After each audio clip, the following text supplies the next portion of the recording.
โมตัสสะภะคะวะโตอะระหะโตสัมมาสัมพุทธัสสะนะโมตัสสะภะคะวะโตอะระหะโตสัมมาสัมพุทธัสสะนะโมตัสสะภะคะวะโตอะระหะโตสัมมาสัมพุทธัสสะพุทธังธัมมังสังฆังนะมัสสามิ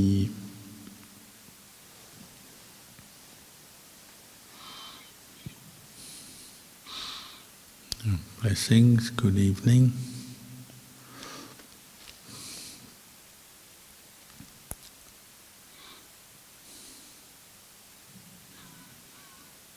When we practice meditation regularly, it's quite often that we feel weighed down by the extent of our own mental baggage and thoughts, emotions, feelings that come up as we're practicing with our own mind. When you meditate, you're cultivating these qualities of mindfulness and clear comprehension and wisdom, hopefully. But there's many challenges to training the mind to bring up and maintain mindfulness and awareness. As we all know, our mind loves to think and react to things. And even if you're sitting on your own, not bothering anyone physically or verbally, you can still think yourself up into an emotional state. You can become very elated, excited, interested in something that you're thinking about. You can become very disappointed, depressed. You can become sad, angry. You can become worried. Even though you're just quietly sitting there on a cushion, meditating, lots of things can go on in your mind. Or quite often just caught into dullness and drowsiness, sleepiness, particularly because the body is tired, especially if you're meditating in the evening or late at night.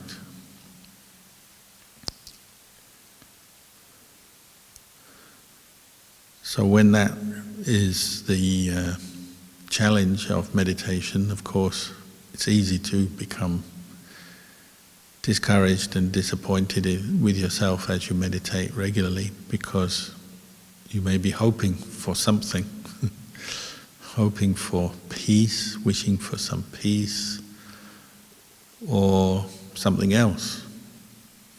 Many people are meditating hoping to see something.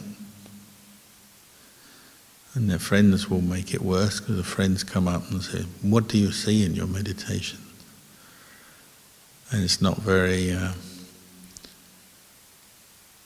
satisfactory to have to say, "I just experience a mind that is all over the place, thinking too much, or I feel depressed, or I feel worried, anxious." It doesn't sound very good when your friends are asking you, "What do you see in your meditation?"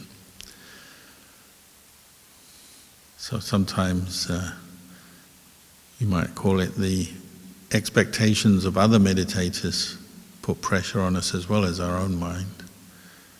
And we feel we should see something, see the bright lights of the peaceful mind, or see the angels, the devas, see the Buddha, or see something, anything but this mind that's not peaceful and thinking too much.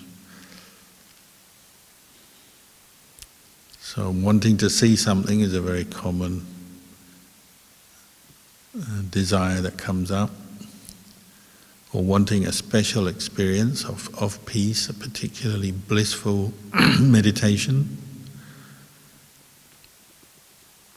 Especially if you meditate regularly and you haven't been particularly blissful or peaceful, then you start to doubt whether it's worth it or not.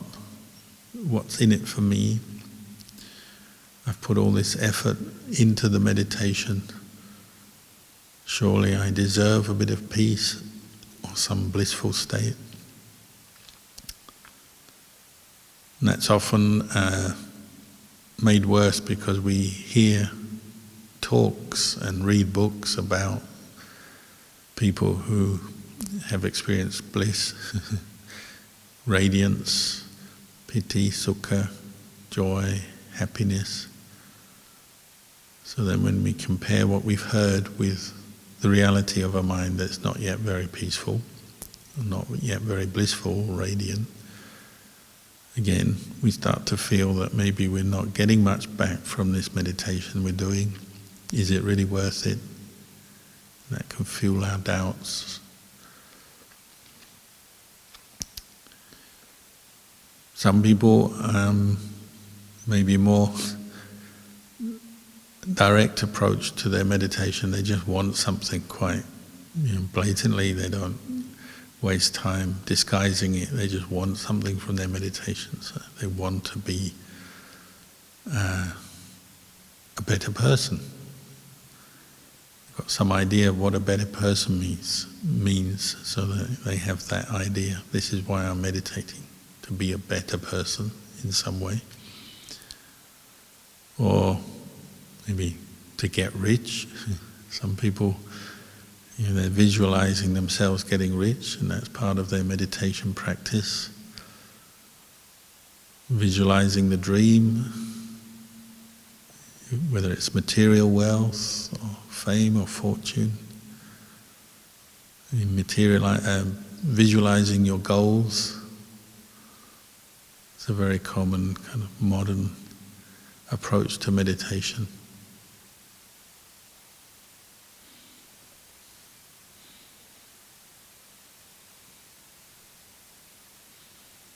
But actually the Buddha made it very easy for us. He said when you practice mindfulness of the breath, all you have to do is know one breath in, one breath out. And that's good enough.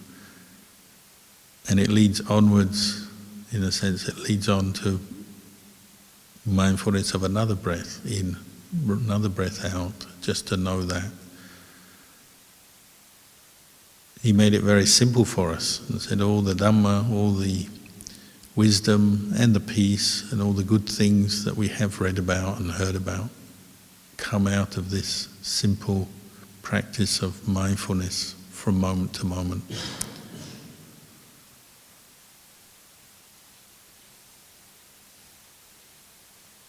So bringing the mind back to the present moment, it really doesn't sound very glamorous or exciting as a task or as an activity, but out of that many good things can arise.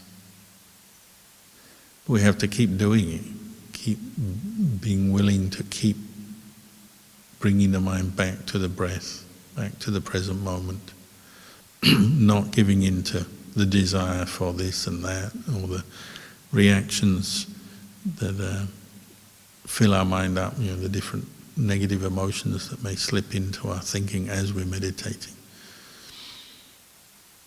Just to know them, if they do arise, you just know them, but then return to the breath. Without having to add on anything more to your experience. So if you're truly mindful, well, and you may have a negative thought arise or a desire, a fantasy come up into the mind for a moment. All you have to do is know it and then let it go and return to the breath. But you don't have to add anything on and blame yourself for being a bad meditator or having too many desires or being too angry or too disappointed or too this or too that. Simply know what's arising and then let it go.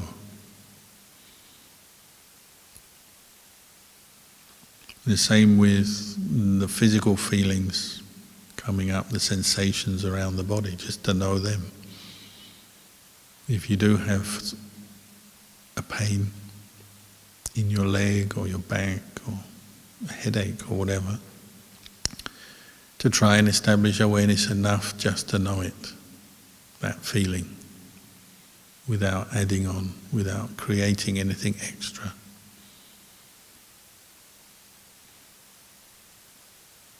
Or if you have no pain and you feel very relaxed and comfortable in your own body, then to know that, to know what it feels like to be at ease in your own body, comfortable. And sometimes you have the two things at the same time, just depending where you put your attention. So you may have a painful feeling in one part of your body, but then if you turn your attention to another part of the body, you just notice, well, that is actually feeling fine. And with mindfulness, those two experiences are of equal value, to know pain or to know pleasure or to know just a feeling of neutrality, neither pleasure nor pain.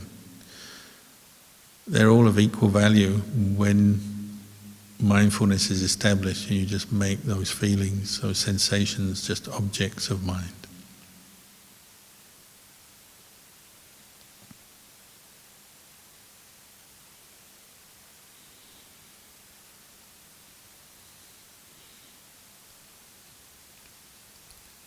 So one of the problems is with meditation is that we're repeating the same practice much of the time.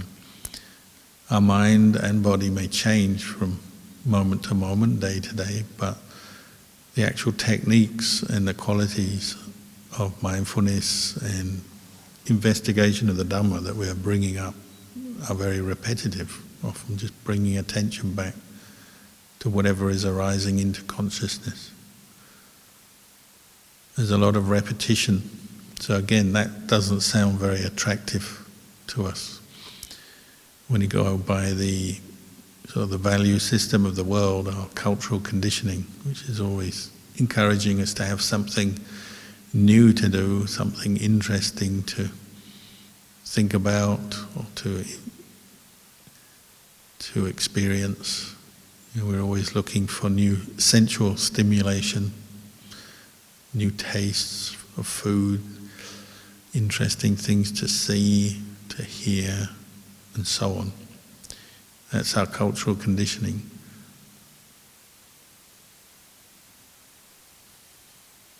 Just bringing the mind back to the present moment and just seeing or knowing whatever sense objects are arising and just seeing them as just objects that arise and pass away. Doesn't sound like much, doesn't sound like anything very exciting, but actually it's liberating, because it's liberating us from the endless wanting and reacting to things, liking and disliking. You notice when the Buddha is talking about the development of samadhi, he's always saying, set aside your preferences, your likes and your dislikes, or delight and aversion for the world. Technical term is somanasa and domanasa. This constant looking for pleasure and rejecting pain or the unpleasant. Always reacting and always creating a new emotional state, a new reaction to our experience, but rather just set them aside and just look and know what's there without adding anything on.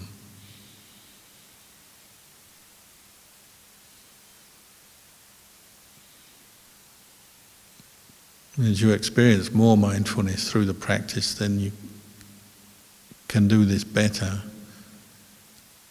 Then it really doesn't matter so much if you do have particularly unpleasant memories arising or painful feelings in your body, or sometimes very pleasant memories or pleasant feelings. They are just what they are. They're another object of experience, another mental state, another feeling arising. It's there for a while and then it passes away. So even if you feel your mind is full of negativity, say, you don't have to create anything out of that and be the meditator who's very negative or unhappy in one way or another. Just know it. Or if you are particularly blissful and very relaxed and very calm, still, to just know that as well.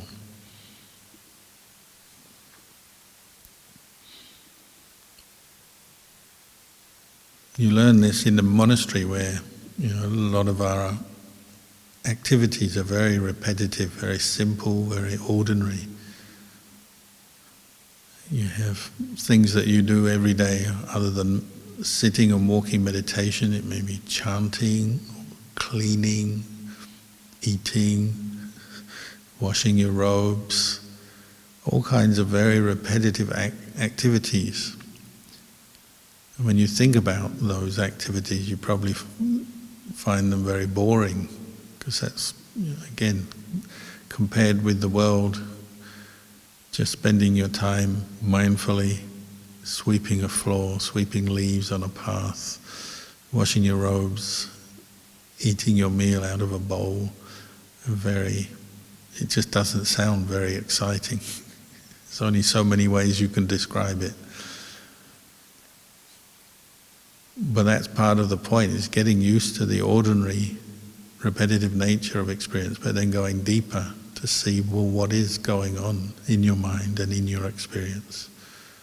And the simplicity and the repetitive nature often helps with that.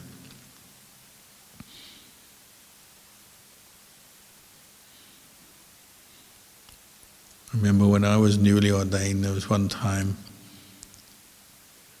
we had our daily chores period, and the chore I was assigned was to sweep the meditation hall. And there were other monks who were to help sweep, but one day I turned up early, so I just started sweeping and no one else had arrived yet. So I just swept the whole floor of the hall as part of my routine. And then 2 other monks arrived. And they were more senior to me. In a monastery, often the senior monks take the lead in activities because they're more experienced, they've been there longer, say. So they turned up and I said, oh, I've swept the hall. And they said, well, they didn't sweep the hall, so we're going to sweep the hall again. And I brought up my ordinary thinking mind that said, hold on, we've done the job, don't need to do it, we can go on to something else. And the senior monk said, no, we'll just do it again. It doesn't matter, does it? If you're practicing mindfulness of sweeping, say, well, you can just repeat an action. Nothing is lost. Maybe you gain something, maybe you gain an extra clean floor. But it's just a practice of mindfulness, just like watching your breath. When you're watching your breath in meditation, you may have watched your breath hundreds of times before. And so sometimes you'll get a reaction that says, oh, this is boring, or I can't be bothered, or why do I have to watch my breath? If you fall into a bit of negativity, you might think like that. But it really doesn't matter, does it? Watch the breath again, it's fine. If you're truly mindful of the breath, that's all you need to know. The breath go in, breath go out. Or if you're truly mindful of sweeping a floor, you can sweep a floor again. Having just done it once, you can repeat the action.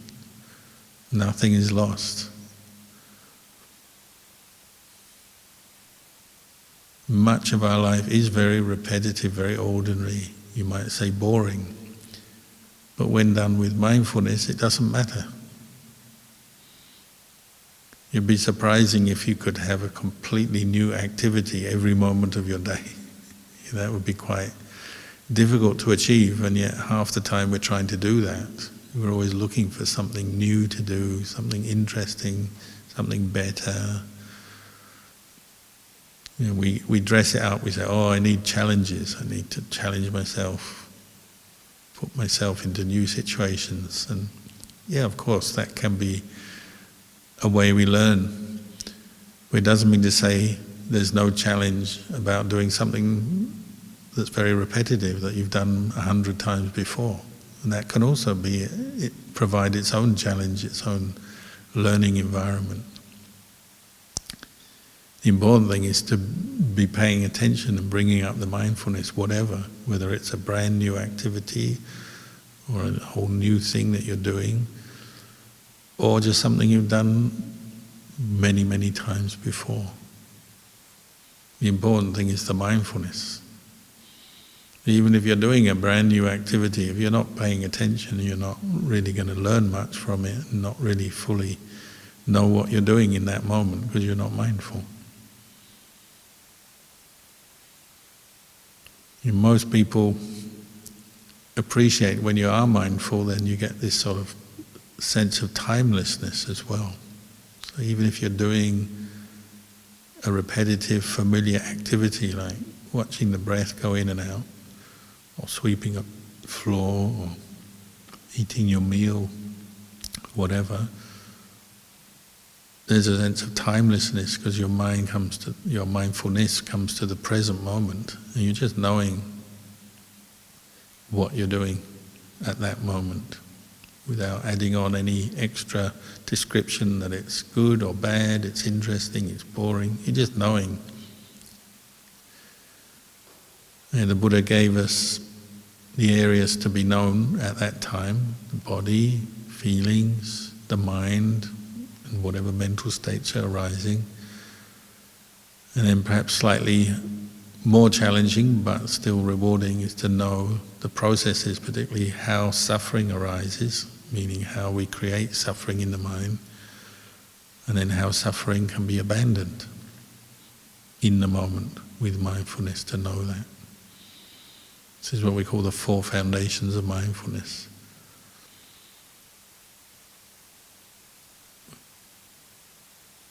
In the end, you might say it doesn't really matter what you're doing as long as it's not something very destructive or unwholesome.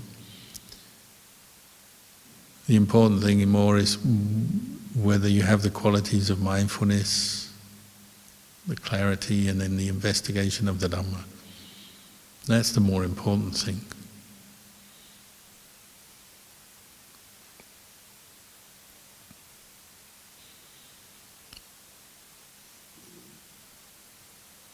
When people have never meditated before, which is fair enough, lots of people born into the world, nobody ever tells them about meditation, they don't come in contact with it, fair enough. But when they do come into contact with it in the form of just seeing someone else or hearing somebody else is meditating, a very common first reaction is to think,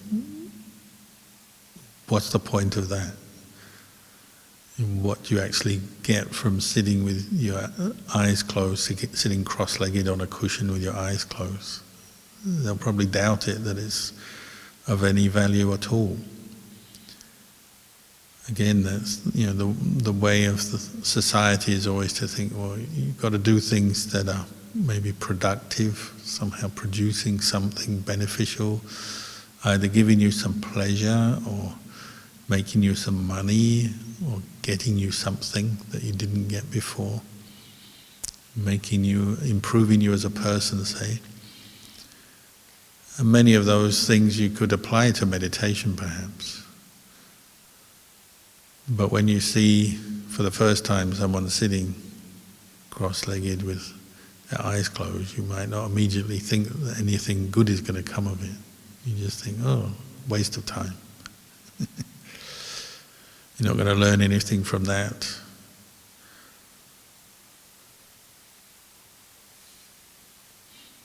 A few people become curious and they say, oh, perhaps I should try that. Other people are doing it, maybe it's good for them, maybe I can get something out of that. Some people just dismiss it as foolish. And of course there may be other things that suggest that. Another common reaction is, you see, if you get to know someone who meditates and you don't meditate, you may start looking at them more closely. It's almost like you feel challenged because you don't do that activity, you don't meditate yourself. So then you look at them and you say, well, what do they get from it?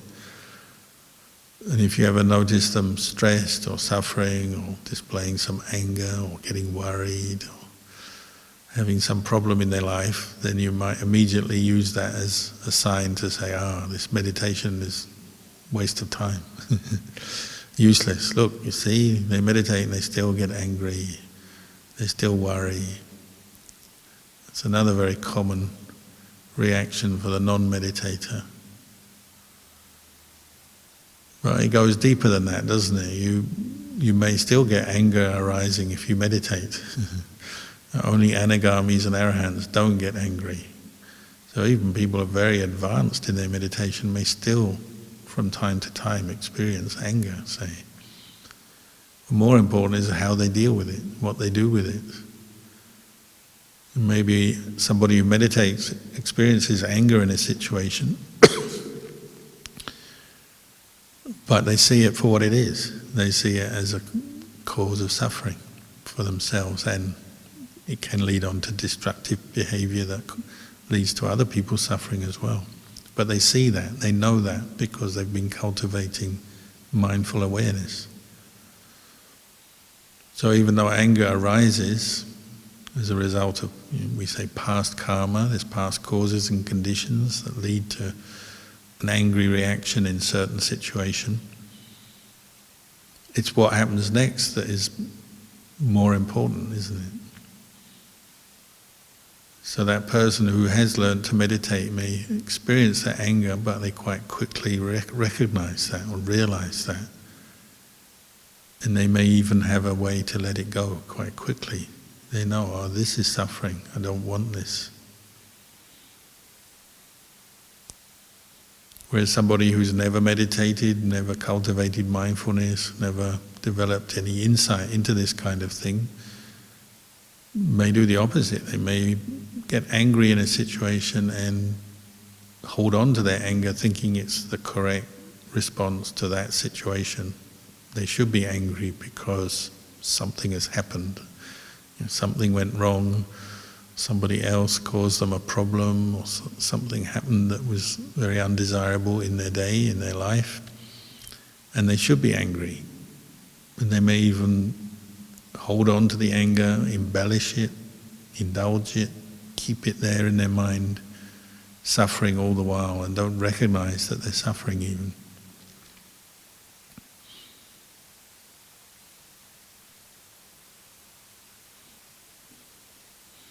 And even if, what we say, we have this thing called justified anger. Say you're hurt by somebody else, could be most likely it's just mentally hurt. Somebody else doesn't give you the recognition that you require or wish for. They don't give you something or cooperate with you in the way you wish for, or they're just downright obnoxious or aggressive and verbally aggressive towards you, or even physically aggressive. In these sort of situations we say, I'm justified in being angry because they did this. This happened, therefore I'm angry. But as soon as you become mindful, you're practicing mindfulness, one thing you notice is that the things that trigger, say, an angry response, and here it's just an example of mental suffering. There's many other kinds of mental suffering, of course, but it's just as an example. The thing that triggers it is often over very quickly, isn't it? Words are said, some situation arises, and then it passes.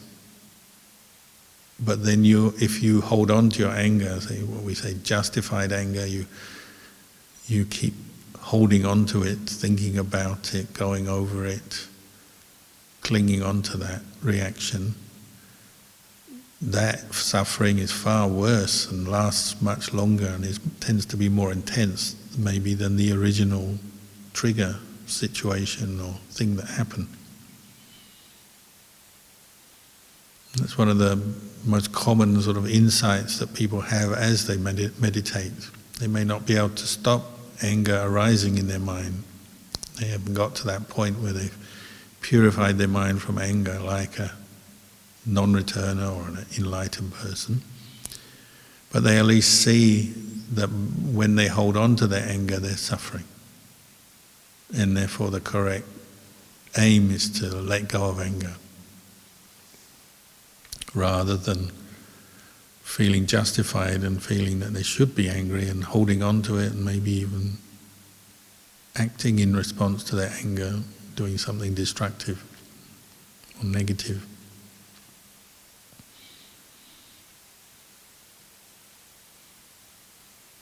So simply seeing a meditator display anger in the course of their days perhaps is not real evidence that meditation is a waste of time. Also, it depends on the person, doesn't it? Some people maybe have accumulated a lot of anger and angry responses over their lifetime. Even though they meditate, they have a lot to work through, because we're all working through our karma, we say. Some people are very sensual. They have a lot of desire. They're always looking for beautiful things, delicious things, things that make them feel pleasure through their senses, different experiences. Some people are easily angered. Some people are easily worried. They're always worrying. Just because you know somebody who meditates, who displays worry or desire or anger, doesn't mean to say that's because of their meditation, or doesn't mean to say their meditation is ineffective. It may just be that they're having to work through a lot of stuff that they've accumulated. That's their particular personality or karma.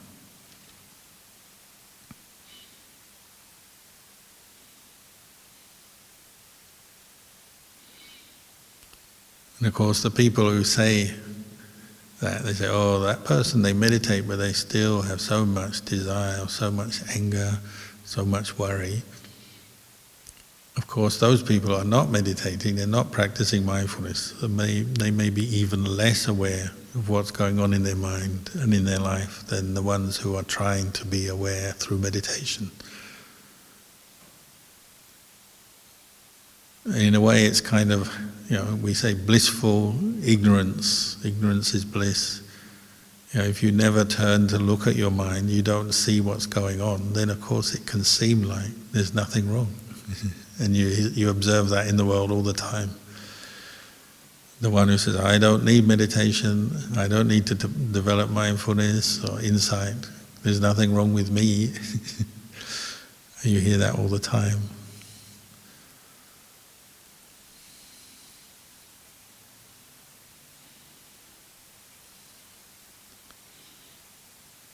Of course, meditation is also, it's not a competition between people.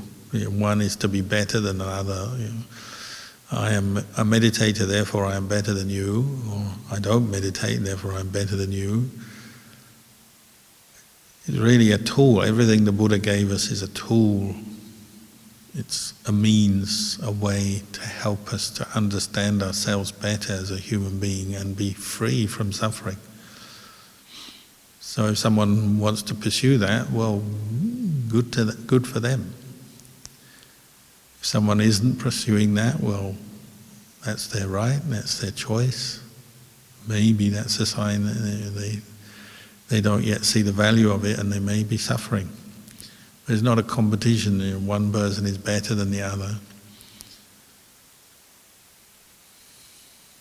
If someone is still suffering, then the correct response really is compassion, isn't it?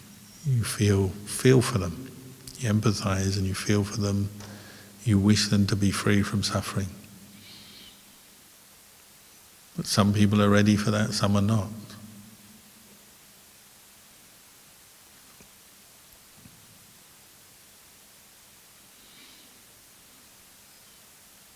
We had a visiting teacher here the last few days, Lumpur Tongdeng, who's from Thailand, and he's a forest, we'd call him a forest meditation master. So we were talking about different teachers that he knew and lived with and that I knew, and just sharing stories. He's saying if you're fortunate to meet a good teacher, then really anyone can benefit from a good teacher who's understood the human mind, understood how to develop the qualities that free a human mind from suffering. Anyone can benefit from that. They don't have to have any belief in the Buddha, they don't have to be Buddhist.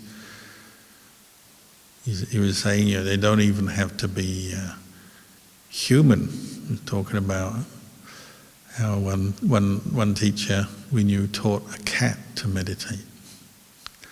Even an animal can be taught basic mindfulness. Cat was taught to sit meditation, walk meditation, and improved its mindfulness. And people, over and over again, people taught the Dhamma, taught how to meditate, free their mind from suffering. This is the value of meeting a teacher, whether it's the Buddha or a disciple of the Buddha. There is a way available to people and even cats to free ourselves from suffering. But whether people take up that way, they practice with it,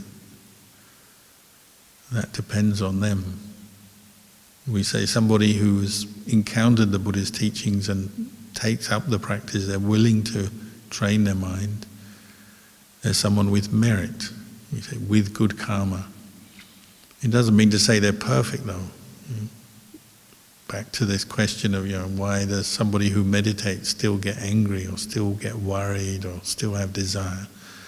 Well, the whole point is they're working with those negative qualities, but they have a way to work with them, to let them go.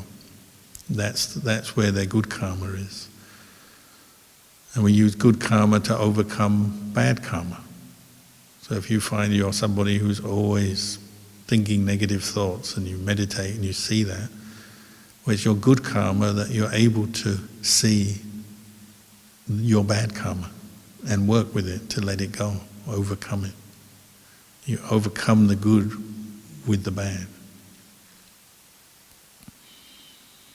To do that, you have to be determined.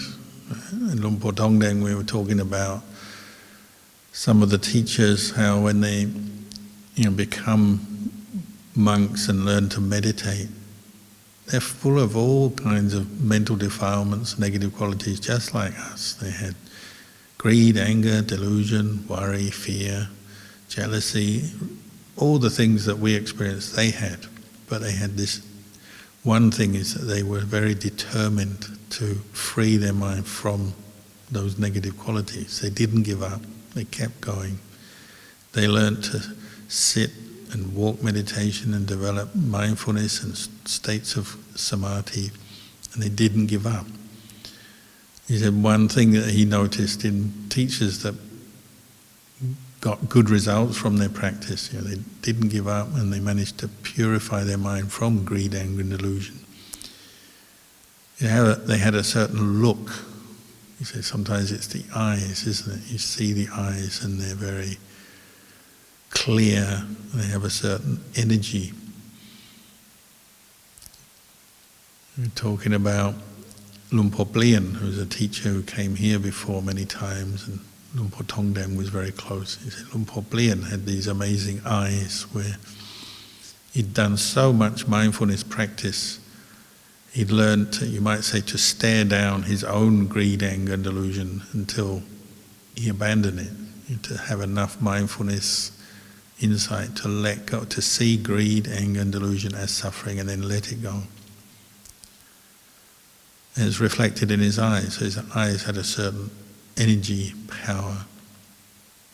And then some people would come to see him and they have all kinds of negative thoughts, and just seeing him, looking at his face, seeing his eyes, immediately they felt a bit embarrassed. And some people were so embarrassed meeting this very strong, peaceful, good energy, the energy of the peaceful mind, that they actually had to get up and leave. leave the room or wherever they were that they met him.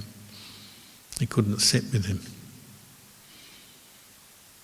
Some people even misunderstood. They said, oh, his eyes are so fierce, as though he's sort of angry.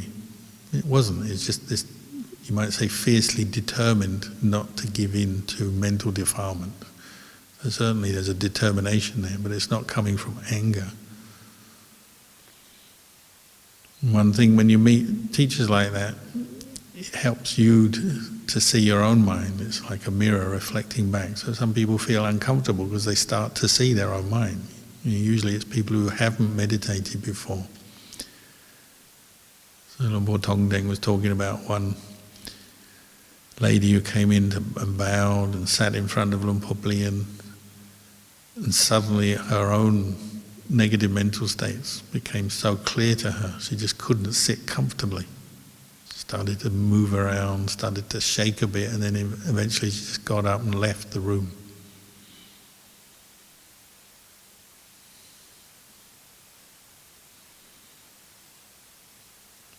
Some people are like that. Their first encounter with the Dhamma, say personified Dhamma in terms of a person, is that their own negative traits come up and they sort of react against the Dhamma. So they may criticize a teacher or criticize a monk, even sometimes when the teacher hasn't said a word. Just coming into the presence of somebody who has practiced, the one who hasn't practiced is uncomfortable and they don't like it. So maybe they look for excuses or they try to find fault. It's quite common if you're a Buddhist monk or nun, there'll be people you meet who immediately want to find fault with you. You haven't done anything, you don't even know them, and already they're criticizing, why do you shave your head, why do you wear a robe, why do you meditate, why do you live in the forest, why do you do this, why do you do that? Do you think you're better than the rest of the world? You haven't even said a word and they're already saying this.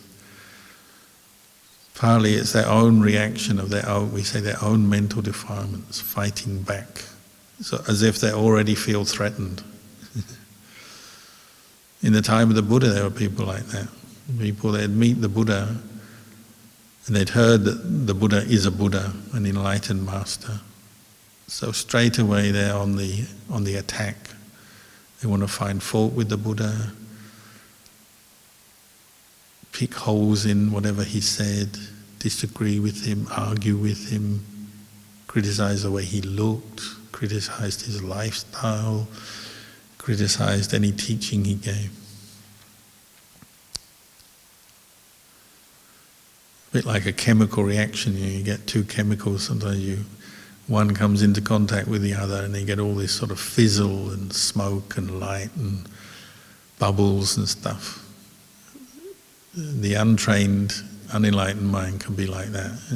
It comes in contact with something that's very pure and wise and it just fizzles and bubbles for a while. But like those chemical reactions, they tend to fizzle out, don't they? Because greed, anger and delusion doesn't last very long because they're so agitating, they're so temporary states of mind. They can't cope very well when they come in contact with the Dhamma of mindfulness and wisdom.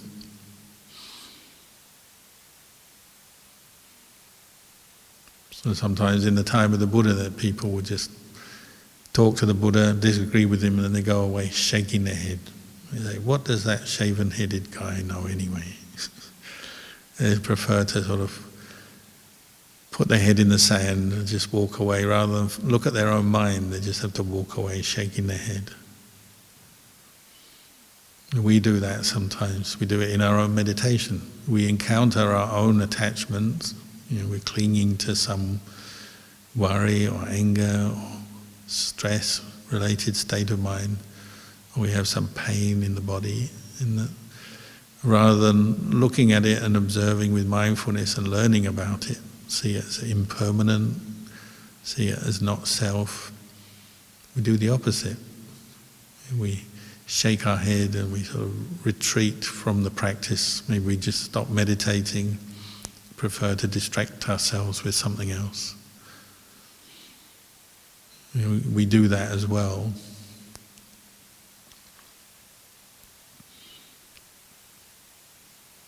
The nature of the Dhamma is it's cool. So teachers like the Buddha, Luang Por Plien,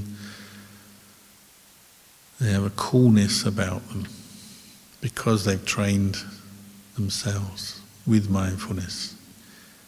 You don't even know if a mental defilement or a stressful state arises in their mind because they just treat it with mindfulness, wisdom, the coolness of the mind. Let it go.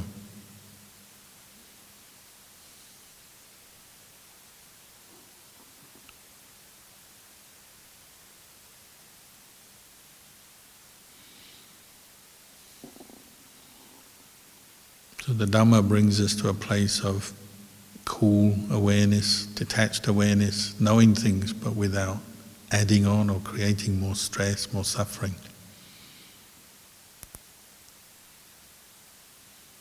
So even if you're doing something that you've done 100 times before, rather than reacting with anger and aversion or boredom, you just do it with the mind that's knowing.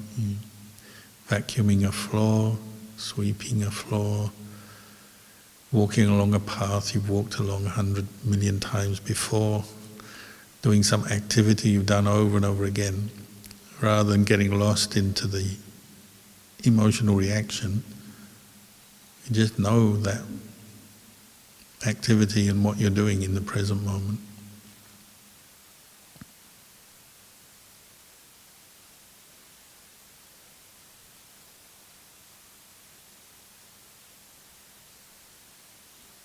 Letting go is like that. There's still the awareness of what you have to do, the duty, the action, your sense of personal responsibility, say, but the negative reaction that arises in the mind, you let go of. If you are sweeping, you're just sweeping. Eating is just eating. Sitting, just sitting. Typing is just typing, whatever. You're still doing the activity perhaps, but the mind is no longer creating suffering out of it.